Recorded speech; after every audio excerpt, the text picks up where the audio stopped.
joy was a word, but that was about it. It didn't really have a meaning for me. And anything that had to do with joy was pretty much crushed.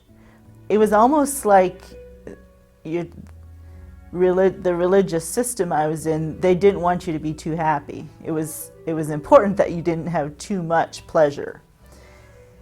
And so that made it hard to even have a moderate sense of joy. And people didn't know how to build joy with each other or even have real relationship. And I guess now, transitioning, I'm learning that joy is the center of what life is about, and that's what makes people live.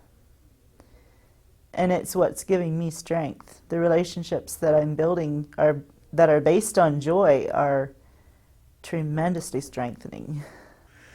One of the things that drives me crazy about Christian culture is we think joy means happy or we're all excited at church. It doesn't mean that at all. Joy is a relational thing that you and I are really, really glad to be together. The other stuff, the excitement's about happy. So everything's going good, I'm happy. But I could be totally not glad to be with you and just be happy because my team won the Super Bowl. Joy changes everything. Because if, in terms of an evangelism strategy, joy is contagious.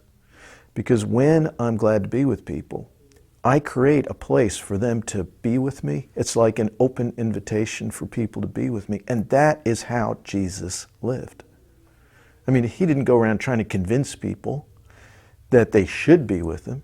He was just so glad to be with them. He created a place for them to want to be with him. And Thrive is a way of helping put feet on that so that my wife and I, or the person that's closest to me that come to Thrive to train together, actually build bonds that are based on, I'm glad to be with you. And those are the strongest bonds that there are. Also, the last 50 years has been really the destruction of so many basic personal structures that create joy. I mean, we don't really have to have a scientific explanation of what joy is to experience it. I mean, you can be illiterate and feel joy. It's an experience that people share. We can spend hundreds of thousands of words trying to describe it, but it's easier to experience it.